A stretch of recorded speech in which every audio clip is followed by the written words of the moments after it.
سب سے پہلے آپ کو بتائیں کہ امریکی ناظم الامور نیٹلی بیکر نے نائب وزیر اعظم وزیر خارجہ اسحاق ڈار سے ملاقات کی ہے۔ ترجمان دفتر خارجہ کے مطابق اس ملاقات کے دوران موجودہ علاقائی صورتحال پر تبادلہ خیال کیا گیا ہے۔ اسحاق ڈار نے علاقائی امن اور سلامتی کے لیے پاکستان کے عزم کا اعادہ کیا۔ اسحاق ڈار نے قومی مفادات کے تحفظ کے پاکستان کے عزم کا بھی اعادہ کیا۔ امریکی ناظم الامور نے کشیدگی میں کمی کرنے کے لیے امریکی خواہش کا اظہار کرتے ہوئے کہا کہ امریکہ ابھرتی صورتحال کے پیش نظر دونوں ملکوں سے رابطے میں رہے گا۔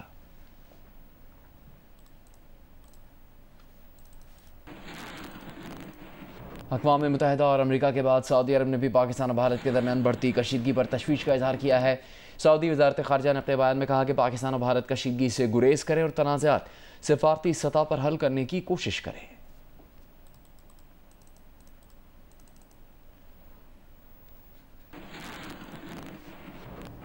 نائب وزیر اعظم اور وزیر خارجہ اسحاق ڈار اور D G I S P R کی اہم نیوز کانفرنس کچھ دیر بعد ہوگی۔ وزیر خارجہ اسحاق ڈار اور لیفٹیننٹ جنرل احمد شریف چودھری کی نیوز کانفرنس 7:10 پر شروع ہوگی۔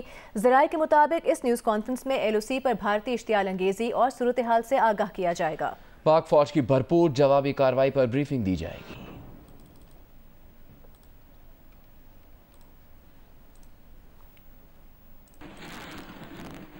وزیر دفاع خواجہ آصف نے کہا کہ بھارت جو کارروائی کرے گا پاکستان کا جواب اس سے بڑھ کر ہوگا۔ اسلام آباد میں گفتگو کرتے ہوئے خواجہ آصف نے کہا کہ دوست ممالک سرگرم ہیں اور وہ چاہتے ہیں کہ جنگ کی صورتحال نہ بنے۔ یہ ہے کہ اس وقت جس طرح ٹائم گزر رہا ہے تو اس کے خطرات جو ہیں وہ بڑھ رہے ہیں، کم نہیں ہو رہے۔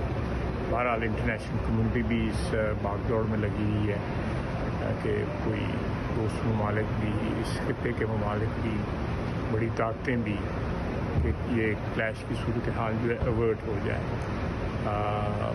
اللہ کرے ان کے کوششوں سے جو ہے تو بھارت کو جو ہے کچھ عقل آئے، کیونکہ جو انہوں نے اتنی بڑی واردات جو اپنے ملک میں کی ہے، ہماری تو اس میں اگر کوئی کسی کو شک ہے تو جو شہباز شریف نے کہا ہوا ہے نا کہ جی آپ انویسٹیگیشن کرا لیں، انٹرنیشنل انویسٹیگیشن کرا لیں، اس کا انہوں نے کوئی جواب نہیں دیا۔ اس کا مطلب ہے کہ وہ دال میں کچھ کالا ہے۔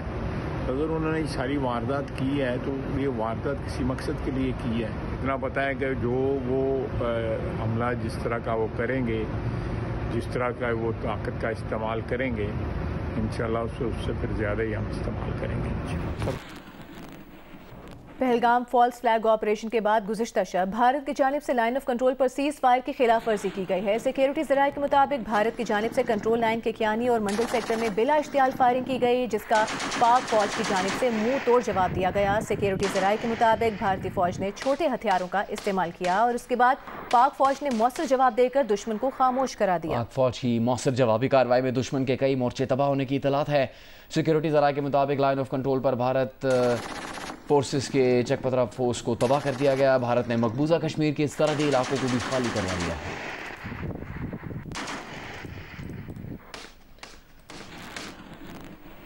مقبوضہ کشمیر کا رخ کرنے والے بھارتی میڈیا کے سامنے کشمیری عوام ایسے سوالات اٹھا رہے ہیں جس کا جانبدار گودی میڈیا کے پاس کوئی جواب نہیں ہے۔ مقبوضہ وادی کے کشمیری کیا کہہ رہے ہیں آپ کو بھی دکھاتے ہیں۔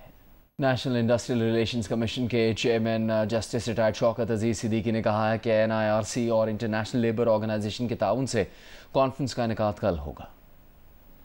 اس 1 مئی 2025 کو ہم ایک کانفرنس کا انعقاد کر رہے ہیں NIRC اور ILO کے آپس کے تعاون کے ساتھ۔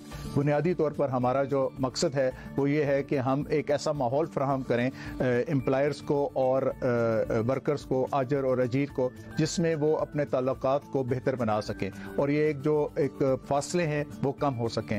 NIRC کی ذمہ داریوں میں سے یہ ایک ذمہ داری ہے کہ اس نے صنعت کار اور ورکر کے درمیان تعلقات کو خوشگوار بنانا ہے، ایک اچھی سمت میں لے کے جانا ہے اور صحت مند رویوں کو پروان چڑھانا ہے۔ اور یہ اتفاق سے پہلی دفعہ ہے کہ 1969 سے لے کر اب تک کہ NIRC نے یہ انیشیٹو اس دفعہ لیا ہے اور اس کو بہت زیادہ پذیرائی ملی ہے۔